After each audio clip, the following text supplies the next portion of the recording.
isso para Jesus. Faz meu coração arder de novo, fazendo tudo menos desaparecer, trazendo sobre mim um novo amanhecer. A sua voz cantando. Eu quero viver algo novo. Faz meu coração arder de novo. Faz meu coração arder de novo, Fazendo todo todo medo desaparecer, trazendo sobre mim um novo amanhecer. Feche os seus olhos por um instante. Abaixe a sua cabeça. Ave Maria, Virgem poderosa, Imaculada Conceição, Rainha das vitórias, que as vossas lágrimas de sangue destruam as forças do inferno. Assim seja. Amém. Eu queria convidar você ainda com seus olhos fechados. Enquanto nós rezávamos, Deus incomodava muito o meu coração com um questionamento, com uma indagação. Deus nos pergunta nesta noite: o que tem te roubado da minha presença?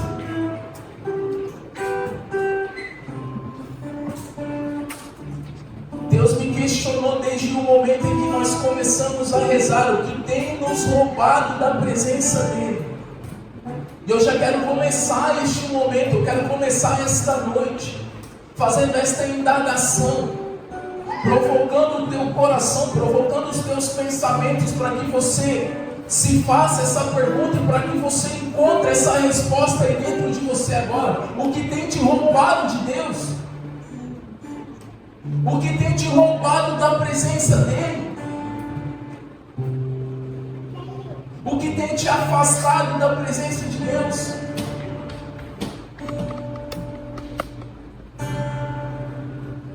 Irmãos, constantemente nós somos roubados da presença de Deus, e muitas vezes eu não estou dizendo nem sobre pecado, mas sobre coisas lícitas, sobre coisas boas, mas que ainda assim nos afastam da presença dEle.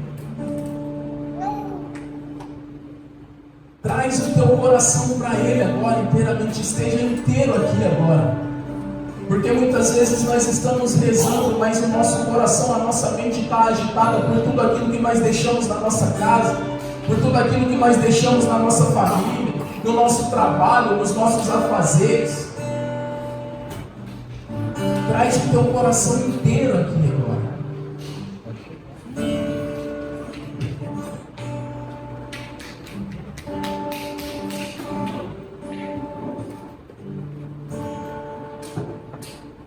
Amém? Boa noite. Deus me livre. Tá tudo bem mesmo, gente? Boa noite. Por favor, né? Tudo bem aí? Certo? Pessoal, meu nome é Tyler. Eu tenho 35 anos. Sou da cidade de Guaxupé. Somos vizinhos, porém dioceses diferentes, estados diferentes. E para mim é uma alegria muito grande estar aqui com vocês nessa noite, no grupo Shalom, esse nome muito específico, um nome muito forte, uma saudação judaica. E eu vim aqui a convite do Rafael, quero deixar um abraço aqui para o Guilherme e o Fernando, que são dois irmãos daqui, que sempre estão conosco. Há um projeto de evangelização que eu, junto com alguns irmãos lá em Guaxupé, nós iniciamos em fevereiro, que é um projeto chamado Projeto Intimidade. Esse projeto de evangelização, ele iniciou em uma vontade doida, uma saudade que existia no meu coração e o coração do meu amigo Fernando. Porque há uns anos atrás, quando nós tínhamos ainda um grupo de jovens, que aqui também parece que já foi um grupo de jovens, né?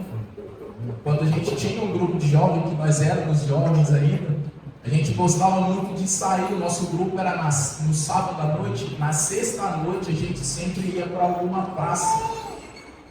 E ali a gente reunia todo mundo que estava naquela praça, alguns bebendo, outros se drogando, algumas garotas faziam ali pontos de prostituição. E a gente reunia aquelas pessoas no meio da praça, e ali a gente cantava, a gente rezava e proclamava a palavra na vida daquelas pessoas. E quantos frutos isso gerou? E depois de anos a vida vai tomando novos rumos, e nós às vezes vamos sendo roubados da presença de Deus. Deixamos de fazer isso por muito tempo, e no início desse ano essa saudade bateu no nosso coração em uma conversa. Nós dissemos, vamos fazer isso de novo? E em uma publicação totalmente informal no Instagram, a gente conseguiu reunir mais ou menos 60 pessoas na porta de uma igreja, que é a igreja de Nossa Senhora do Rosário, lá em Mochipé. E ali nós permanecemos naquela praça por alguns meses, até que o padre da paróquia um dia passou de carro na rua e ele viu 60 pessoas na porta da igreja, a igreja fechada. E ele ficou preocupado. Ele sabia que a gente estava lá, ele chamou o Fernando para conversar e ele falou assim, ó, é até ruim para a nossa igreja, a igreja está fechada e o povo rezando na porta da igreja. Então a partir de agora vocês vão fazer o encontro de vocês dentro da igreja. E hoje nós estamos nos reunindo dentro da igreja Nossa Senhora do Rosário, lá em Mochipé, com a graça e o auxílio do Padre Clóvis, que é o padre lá dessa paróquia. Mas eu não vim aqui para falar de mim, eu não vim aqui para falar da minha vida, porque eu não vim aqui arrumar um emprego, amém? Eu vim aqui para falar de Jesus, para falar da palavra dele. E todo mundo sabe que nós temos a cada encontro um tema, amém? Vocês sabem qual é o tema de hoje? Sim ou não? Sim ou não? Qual que é o tema? Quem falou sim aí? Então eu vou falar para vocês. O tema dessa noite é: não tenham medo do futuro. Olha para quem está perto de você aí, ó. Faz assim para ele, ó. Não tenha medo do futuro. Não tenha medo do futuro. Está com medo de quê, irmão? Eu gosto de dizer, pessoal, que o tema, quando a gente tem um tema para ser discutido, para ser trabalhado, para ser conversado numa noite como essa, esse tema ele não é uma obra do acaso. Esse tema ele não é um biscoitinho da sorte que simplesmente alguém abriu a Bíblia e leu um versículo e achou bonitinho e falou, pronto, vai ser isso mesmo. Não. Existe uma reunião de oração onde essas pessoas elas vão entrar em contato com Deus e elas vão colher do coração de Deus aquilo que Ele deseja nos falar naquela noite. Então, quando nós chegamos em um lugar e existe um tema a ser dito, a ser falado, entenda a partir de hoje que talvez você não tinha essa perspectiva, mas que é um grito de Deus para a tua vida. O tema que Deus está falando para nós nesta noite, Ele está gritando porque existe algo na nossa vida que está nos causando medo. E talvez lembra que eu estava rezando aqui no começo de coisas que nos roubam na presença de Deus. Quantas vezes o medo, ele, em vez de nos colocar na presença de Deus, ele nos afasta. Quantas vezes o medo, ele nos leva para longe da presença de Deus, ao invés de nos colocar dentro do coração de Jesus. E veja bem, o medo ele é uma coisa natural. O medo ele é algo involuntário no começo. Que é a prova maior disso do que Jesus no Horto das Oliveiras. Eu duvido que alguém na face da terra sentiu mais medo que Jesus naquele momento que antecedia a sua paixão e morte. Porque a ciência ela explica que uma pessoa, para ela suar sangue, ela chegou num estado tão extremo de medo, de angústia, que os vasos sanguíneos dele estouram e ele começa a transpirar sangue. Agora, pensa no maior medo que você já teve na tua vida, ou o maior medo que você tem. Porque assim, ó, eu vou fazer uma confissão para vocês aí, se os caras aí quiserem me julgar, vocês ficam à vontade. Eu tenho pavor de aranha. Se aparecer uma aranha, todos mais na hora. Ih, vê lá. A boca já fica branca, já não consegue falar, não consegue nem gritar, pedir socorro ao alguém. Tem pavor. Mas não chega nem perto do medo que Jesus passou naquele momento. Só que, quando Jesus estava naquela maior angústia, qual que foi a reação dele? Ele foi orar ao Pai. E ele pediu o que estava no coração dele. Ele fala: Pai, se for da tua vontade, afasta de mim esse cálice. Se possível, afasta de mim esse cálice. Mas sobretudo seja feita a tua vontade. Foi isso que ele falou, não foi? E daqui a pouco nós vamos entender isso. Eu queria que você pegasse a tua Bíblia comigo e abrisse no Evangelho de Mateus no capítulo 6.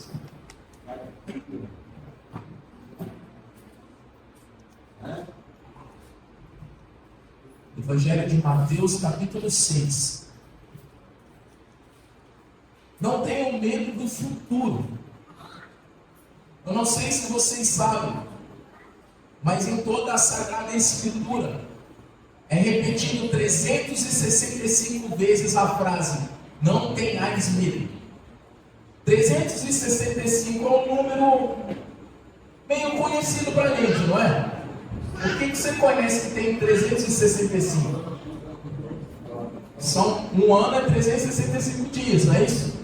E a palavra de Deus, ela fala 365 vezes para a gente: não tenhais medo.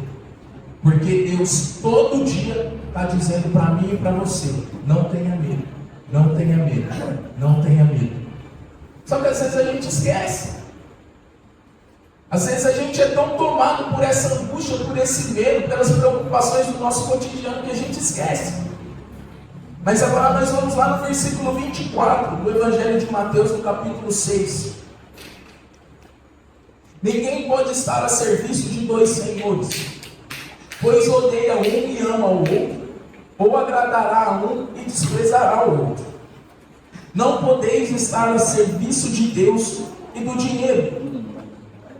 Por isso vos recomendo que não andeis angustiados pela comida e pela bebida, para conservar a vida, ou pela roupa para cobrir o corpo. Não vale mais a vida do que o sustento, e o corpo do que a roupa. Observai as aves do céu: não semeiam, nem colhem, nem ajuntam celeiros, e no entanto o vosso Pai do céu as sustenta. Não valeis vós mais do que elas? Quem de vós pode, à própria força de se preocupar, prolongar um pouco da sua vida? Por que vos angustieis pela roupa? Observai como crescem os lírios silvestres, sem trabalhar nem se fitar. Versículo 31. Em conclusão, não vos angustieis pensando: o que comeremos, o que beberemos, o que vestiremos. Tudo isso procuram os pagãos, e o vosso Pai do céu sabe que tendes necessidade de tudo isso. Buscai antes de tudo o reino de Deus e a sua justiça, e todo o resto vos darão por acréscimo. Portanto, não vos preocupeis com o amanhã, pois o amanhã se ocupará consigo mesmo. A cada dia basta o seu cuidado. Essas são para nós palavras da salvação. Dá um beijo na tua Bíblia, que é o próprio Cristo. Irmãos, a palavra está dizendo exatamente isso que nós já estávamos partilhando. Às vezes nós nos preocupamos com as nossas roupas, nós nos preocupamos com o que nós vamos comer, nós nos preocupamos com o que nós vamos beber, ou além disso, nós nos preocupamos com os boletos que nós temos que pagar, nós nos preocupamos com as situações que nós precisamos resolver no nosso trabalho, nós nos preocupamos com as provas que nós temos que fazer na nossa faculdade ou na nossa escola, nós nos preocupamos porque alguém da nossa família está doente, nós nos preocupamos porque alguém da nossa família está passando por uma adversidade, por uma crise. Só que ao invés de nós fazermos como Jesus, de pegar essa angústia, essa preocupação e colocar em oração, colocar diante de Deus e falar: Senhor, seja feita a tua vontade, nós nos esquecemos de Deus, nós nos esquecemos de Jesus, nós nos esquecemos que nós temos no céu uma mãe que intercede por nós esquecemos que um dia nos foi dado o Espírito Santo como um paráclito, como um auxílio para a nossa vida, e nós começamos a querer resolver tudo com as nossas mãos. Nós começamos a querer resolver tudo do nosso próprio jeito, com o nosso pensamento. E a palavra de Deus fala assim, que quem faz isso são os pagãos. O versículo... Cadê? Perdi aqui. Versículo 32. Quem procura essas coisas são os pagãos. E quem são os pagãos? São aqueles que não conhecem a Deus. Irmãos, eu acredito que por vocês estarem aqui nessa noite é porque todo mundo aqui já teve uma experiência com Deus em algum momento, sim ou não? Sim. Deus alcançou a tua vida de alguma forma, sim ou não? Sim. Talvez desde criança você sempre esteve no caminho de Deus, ou talvez em algum momento da tua vida você esteve muito distante de Deus e você foi encontrado. E por isso nós estamos aqui. Então não tem nenhum pagão aqui. Além de batizados, nós conhecemos a Deus. Nós podemos não conhecê-lo totalmente, porque é impossível. Mas todo mundo aqui conhece Jesus de alguma forma, já teve uma experiência com Ele, tem uma comunhão com Jesus, tem uma comunhão com Deus. Só que às vezes o medo, a angústia das coisas que ainda vão acontecer, porque o futuro, irmãos, só quem controla é Deus. E a gente fica obcecado, porque a semana que vem eu tenho tal coisa, porque o mês que vem eu tenho isso, porque a semana que vem vai acontecer alguma coisa no meu trabalho. Eu trabalho numa empresa que produz equipamento de laser para estética. Esses equipamentos eles são vendidos para o Brasil inteiro. Então mexe com muita Anvisa, com Inmetro, não sei o que, então vira e mexe em auditoria. E aí chega época de auditoria lá na empresa, tem gente que não dorme, tem gente que não come, tem gente que briga com o marido, tem gente que briga com a esposa, tem gente que desconta no filho, tem gente que desconta nos colegas de trabalho. É um cara pior do que o outro, olhando para o outro, parece que deixa de ser colega de trabalho e vira inimigo da vida. Porque ficam preocupados com aquilo que vai acontecer e que não depende deles para resolver. E quantas vezes você age assim, às vezes dentro da tua casa? Quantas vezes nós agimos assim porque nós estamos angustiados, nós estamos com medo de alguma coisa que não está no nosso controle? Você quer controlar o teu futuro? Tem uma forma de controlar, você quer que eu te conte? Sim ou não? Sim. O teu futuro ele depende do teu presente. O teu futuro ele depende do teu presente. Tem alguém aqui que sonha em comprar uma casa? Se nós não fizer alguma coisa agora, a casa não vai chegar sozinha. Você precisa fazer o que você pode fazer agora para conquistar essa casa. O que você pode fazer agora para conseguir o objetivo que você tem na tua vida para o futuro. É importante sim a gente projetar coisas para a nossa vida. É necessário, porque senão a gente não caminha, a gente não progride, a gente não cresce. E a providência de Deus não é eu sentar no sofá da minha casa e esperar que as coisas caiam do céu prontas. Não, eu preciso trabalhar, eu preciso ser honesto, eu preciso correr atrás, eu preciso me esforçar. E aí sim a providência de Deus alcança e me leva naquele objetivo. O problema é que às vezes essa preocupação ela toma conta da gente, a gente esquece de fazer agora o que precisa ser feito para que aquele futuro chegue na nossa vida. Então se você quer controlar o futuro da tua vida, o objetivo que você tem para daqui a algum tempo, faz o que você tem que fazer agora. O que você precisa fazer agora para chegar onde você quer chegar? E além dos bens materiais, porque o nosso futuro indispensável é a eternidade. Só que às vezes a gente fala eternidade, a gente só pensa no céu. E não é bem assim não. Eu não sei se alguém te contou. Mas a eternidade ela vem para todo mundo, mas não é todo mundo que vai para o céu. Infelizmente. E ninguém de nós aqui está isento de ir para o inferno. E o que nós estamos fazendo para alcançar o céu? Ou nós estamos deixando o medo, a angústia tomar conta do nosso coração e deixar com que o desânimo entre na nossa vida e a gente perca a vontade de lutar, perca a vontade de ser santos, perca a vontade de buscar o céu, de buscar o reino de Deus, como a palavra está nos dizendo. Porque a palavra diz: busque primeiro o reino de Deus e todas as outras coisas serão dadas por acréscimo. Só que primeiro a gente quer buscar todas as outras coisas para que o reino de Deus nos seja dado por acréscimo. Como nós temos invertido os valores das coisas hoje em dia?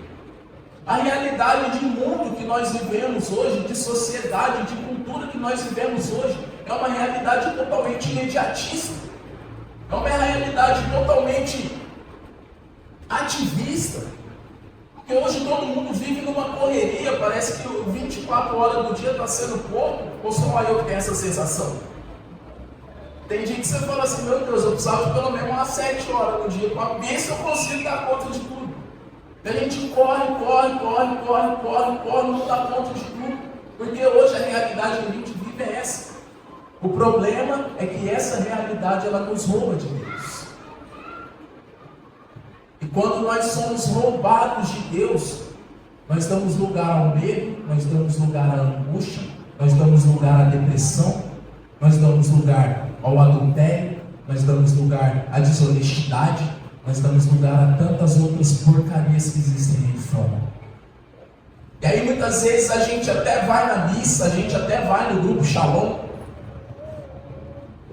a gente até vai lá no projeto Intimidade, a gente até reza o terço, mas em todos esses lugares, enquanto nós estamos ali, a nossa cabeça está lá fora, nosso coração continua lá fora. E aí eu lembro daquilo que o profeta Jeremias fala: esse povo me honra com os lábios, mas o seu coração está distante. E quantas vezes nós estamos dentro da igreja, nós estamos comungando do corpo e sangue de Jesus, mas o nosso coração está distante, o nosso coração está lá fora, o nosso coração está lá na família, está lá no futebol, está lá no time que perdeu, ou no time que ganhou, ou no time que vai jogar, ou está nos filhos. Isso tudo vai roubando o lugar de Deus na nossa vida. E aí a gente olha e fala assim: nossa, mas eu estou rezando, eu estou indo no grupo de oração, eu estou indo na missa, eu estou me confessando, mas eu estou angustiado, porque o teu coração está distante de Deus. Porque isso não é tudo. Não é tudo. Às vezes a gente reza um rosário. Tem uma galera, vocês rezam com 3 dias 4 horas da manhã? Alguém que reza? Eu não estou contra. Eu já falei, eu não consigo não. 4 horas da manhã é muito cedo, cara, não dá. Não consigo. Tem mais alguém comigo nessa? Aí vai lá, reza com 3 dias, 2 horas rezando com 3 dias, mas não rezou uma Ave Maria direito. Está rezando, mal no coração, a cabeça está lá na cama ainda querendo dormir, ou já está pensando no trabalho que vai começar daqui a pouco. E essa agitação do mundo, ela nos rouba. E ela vai gerar em nós realmente essa angústia. Porque hoje nós vivemos e nós valemos aquilo que nós temos. No mundo aí fora é isso, você vale o que você tem.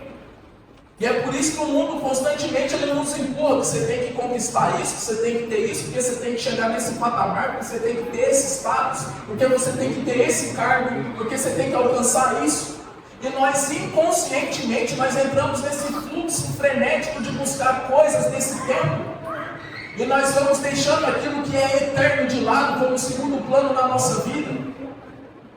E eu ouvi uma história de uma senhora muito rica, que mora numa cobertura, num triplex no centro de São Paulo.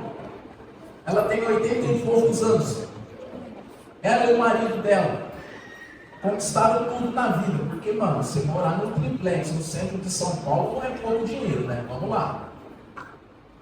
E ela falou assim: eu não tenho nada na minha vida. Isso aqui tudo não vale nada. Porque agora eu não durmo, eu não descanso, eu não posso sair na rua, porque eu tenho medo de ser assaltado, eu tenho medo de ser sequestrado. E às vezes a gente entra nesse fluxo de buscar coisas, e nós esquecemos disso. Valeu ela gastar a vida dela por isso? Evangelho de Mateus vai falar o que vale o homem ganhar o mundo inteiro e perder a vida eterna. E às vezes, essa angústia que nós sentimos, as pessoas falam, é um clichê, né? Isso aí o vazio que você tem é do tamanho de Deus. E realmente, quando você começar a ficar angustiado, presta atenção se você está longe ou perto de Deus. Se você está longe ou perto de Jesus, como que está a tua vida, a tua relação com Deus? E a relação com Deus, ela vai muito além dos nossos compromissos paroquiais e dos nossos compromissos com o grupo de oração. É uma vida com Deus. E a vida, ninguém tem hora que está vivo e tem hora que está morto. Se a gente está morto e cansado, né? Mas você continua vivo. Mesmo quando você está dormindo, você está vivo. E uma vida com Deus, ela precisa ser assim, ela precisa ser o tempo inteiro. Não é só de noite, não é só de dia, não é só de manhã, não é só no sábado, não é só no domingo. Ela precisa ser constante.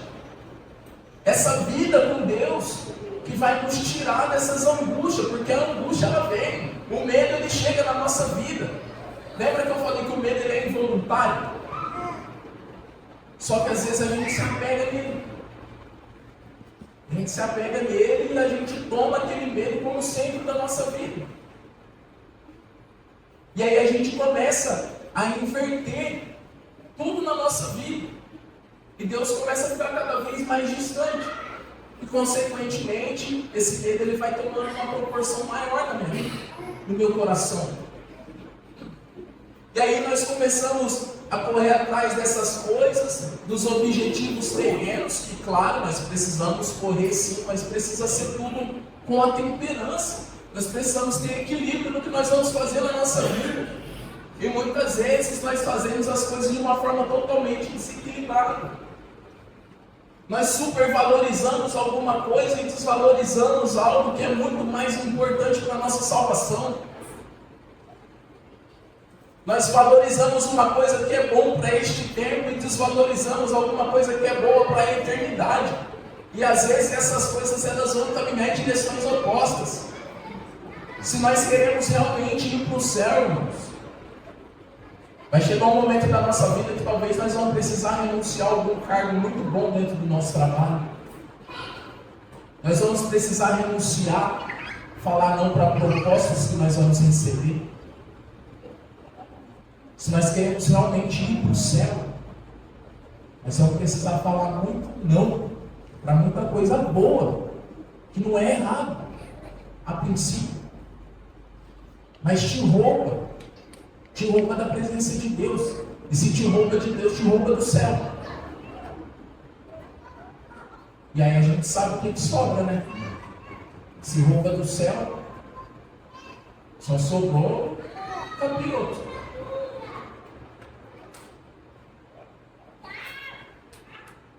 E a palavra fala para a gente buscar o reino de Deus. Só que às vezes a gente faz o contrário.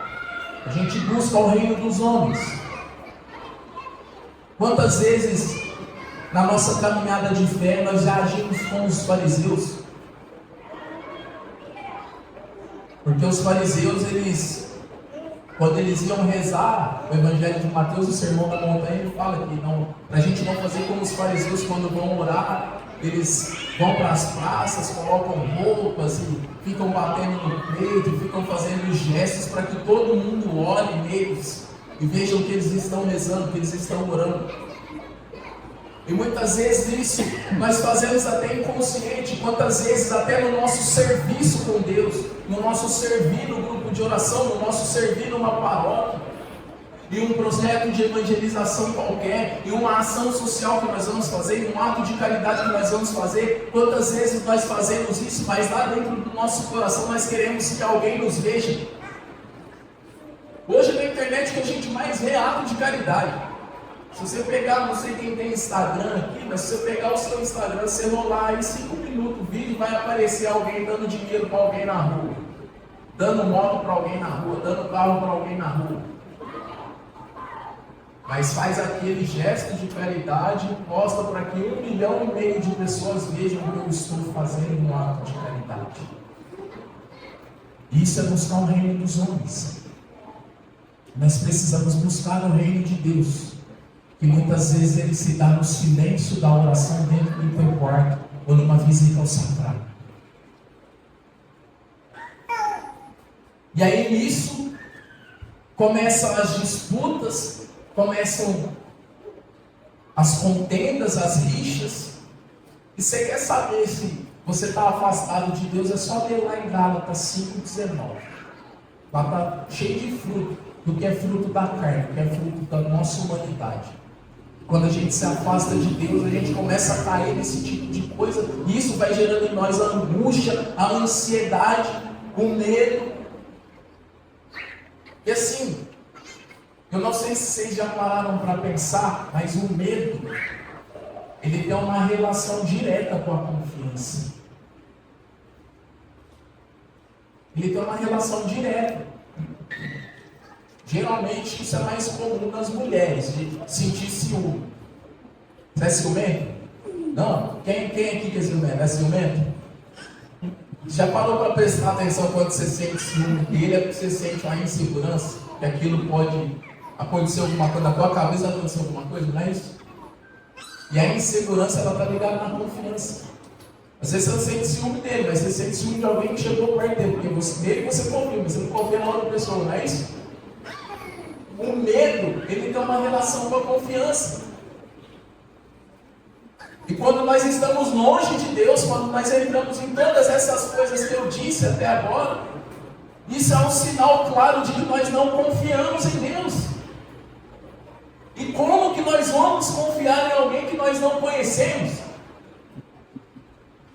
Se você tem 5 mil reais e você precisa que alguém guarde aquele dinheiro para você, você vai pedir para qualquer pessoa guardar esse dinheiro? Sim ou não? Você vai procurar alguém que você confia, não é isso? E geralmente alguém que você confia é alguém que você conhece há bastante tempo, não é isso? Geralmente é assim, é alguém que você tem uma relação muito próxima, que você conhece muito bem aquela pessoa para você confiar alguma coisa. Quando eu era criança, lá na minha vila lá, as pessoas tinham mania de saía, as crianças iam para a escola, os pais iam trabalhar, e aí cada um chegava no horário, e às vezes só tinha uma chave de casa, a gente deixava a chave de casa no vizinho. Hoje você consegue deixar a chave da tua casa no vizinho? Às vezes a gente nem sabe quem é nosso vizinho. Eu moro num prédiozinho lá na minha cidade agora, acho que tem uns 10 apartamentos lá. Se eu conheço, uns 3. Conheço assim, que eu já vi, mas não sei nome, não sei qual apartamento que mora, porque eu sempre encontro o portão. Hoje, como que a gente confia numa pessoa dessa? A gente não sabe quem é, não sabe o nome. E a nossa relação com Deus ela é assim. Como que nós vamos confiar em Deus se nós ficamos distantes dele? Se nós não buscamos conhecer Deus diariamente, constantemente? Porque se nós temos medo, significa que nós não confiamos. E se nós não confiamos, é porque nós não conhecemos. E aí às vezes a gente até reza, Senhor, toma minha vida, faz o que o Senhor quiser, mas na hora que sai daqui, pega a vida, põe na nossa sacolinha e vai embora de novo. Porque assim, Senhor, toma conta da minha vida, faz o que o Senhor quiser, mas só se for a mesma coisa que eu quero. Não é?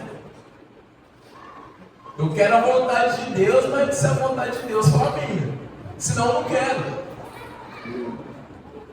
Não é assim que a gente faz muitas vezes, Senhor, eu preciso rezar por uma situação, aí a gente vai lá e reza para Nossa Senhora, pede intercessão. Aí vai lá em São José, reza para São José e pede intercessão. Aí vai lá no Sagrado, olha Jesus. Eu estou com essa situação aqui. Aí, ao invés da gente entregar aquilo e confiar, a gente fala assim, o Senhor podia fazer assim, assim, assim. Aí a gente quer ensinar a Deus a ser Deus. Quem é que já fez isso além de mim? Não é assim? De vez em quando a gente quer ensinar Jesus como quer ser Deus. Como que tem que fazer a vontade dele, porque na verdade é a nossa vontade. Então nós precisamos começar a buscar conhecer Jesus de verdade. Criar essa relação de proximidade, de intimidade.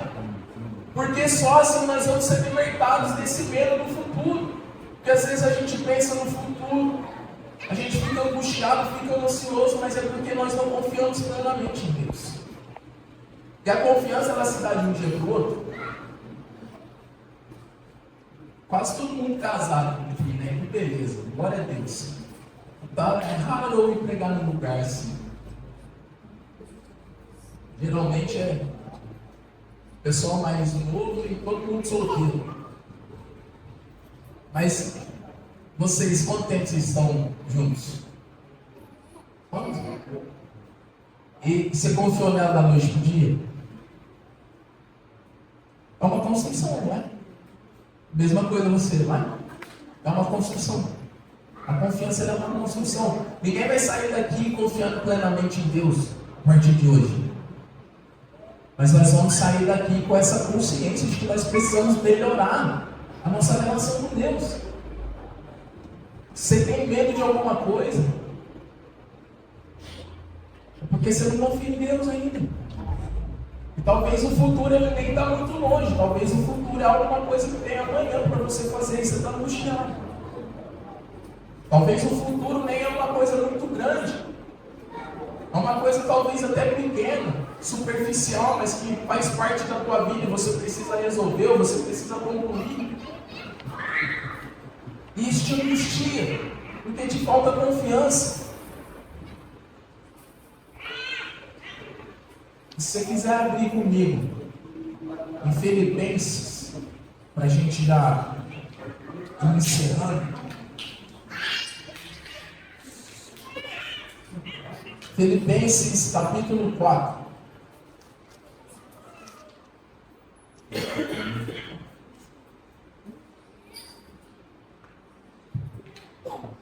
Essa palavra ela vai nos direcionar, ela vai nos auxiliar nisso tudo que eu estou dizendo. Que a palavra de Deus em Filipenses capítulo 4, a partir do versículo 4, vai dizer assim, ó: tende sempre a alegria do Senhor. Repito, estais alegres. Que todos reconheçam a vossa clemência. O Senhor está perto. Nada vos preocupe. Pelo contrário, em vossas orações e súplicas, com ação de graças, apresentai a Deus os vossos pedidos. E a paz de Deus, que supera a inteligência humana,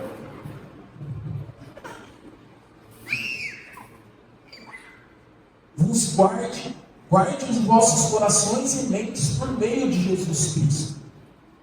Eu vou repetir essa frase, olha isso. E a paz de Deus, que supera a inteligência humana, guarde os vossos corações e mentes por meio de Jesus Cristo. Nós precisamos colocar a nossa mente, o nosso coração, os nossos pensamentos em Jesus. Nós precisamos direcionar os nossos pensamentos constantemente para Jesus, porque nele está o descanso, nele está a segurança. E aí a palavra continua no versículo 8: quanto ao resto, irmãos, ocupai-vos de tudo que é verdadeiro, nobre, justo, puro, amável e louvável, de toda a virtude e de todo o valor. O que aprendestes e recebestes e escutastes, viestes em mim e isso praticai. Vistes em mim e isso praticai. E o Deus da paz estará convosco.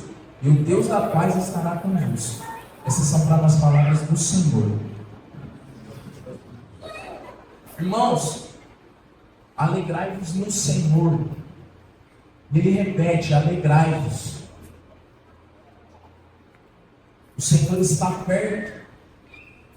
Às vezes nós pensamos em Jesus, nós cremos em Jesus, mas nós enxergamos um Jesus que está lá no céu, que me escuta, mas Ele me escuta de longe, e eu estou aqui na terra. O Senhor, Ele está perto. O Senhor está aqui. Só que às vezes a nossa relação com Ele não é essa relação de proximidade. E uma vez, tem uns anos isso já, o meu barbeiro, ele tem a fé dele, ele acredita muito em Deus, ele vai lá na catedral, senta lá, reza com Nossa Senhora, vai no Santíssimo. Só que ele não tem religião. Ele não tem religião não, mas assim, ele gosta de ir lá na catedral, porque ele fala que ele se sente bem, e ele tem uma vida de oração, e que eu vou falar muita verdade para vocês, que é de dar inveja. Ele reza muito mais do que muitos de nós, eu tenho certeza. E ele sabe o que ele faz todo dia cedo? Um dia o filho dele achou que ele estava meio maluco da cabeça. Mas todo dia cedo ele acorda antes de trabalhar, ele vai, passa o café, ele senta na mesa e coloca um copo de café e uma cadeira e ali ele conversa com Deus. Falando alto mesmo, igual nós estamos falando aqui. E ali ele conversa com Deus. E ele tem uma relação tão próxima com Deus, que ele já testemunhou tanta coisa para mim, que eu fiquei com vergonha. Eu que estou há 10 anos na caminhada, já preguei em um monte de lugar, não tinha essa intimidade com Deus que ele tinha. A partir de um testemunho dele que eu olhei para a minha vida e eu vi que eu precisava melhorar. Porque eu tinha essa relação com Deus, de um Deus que está lá no céu, que me ouve, mas me ouve de longe. Então eu tenho que falar para ele e me virando aqui. E às vezes inconscientemente a gente age dessa forma. Mas não, o Senhor está perto. Nada vos preocupa. E para terminar, pelo contrário, em vossas orações e súplicas, apresentai a Deus os vossos pedidos. Lembra lá no começo que eu falei de Jesus no Horto das Oliveiras? O que ele fez? Ele foi orar ao Pai. E aqui nós entendemos isso. Apresenta a Deus a tua angústia. Apresenta a Deus o teu medo, a tua ansiedade. Apresenta a Deus a tua fraqueza. Apresenta a Deus aquilo que você não consegue vencer. As tuas falhas, a tua falta de relação com Ele, apresenta para Ele.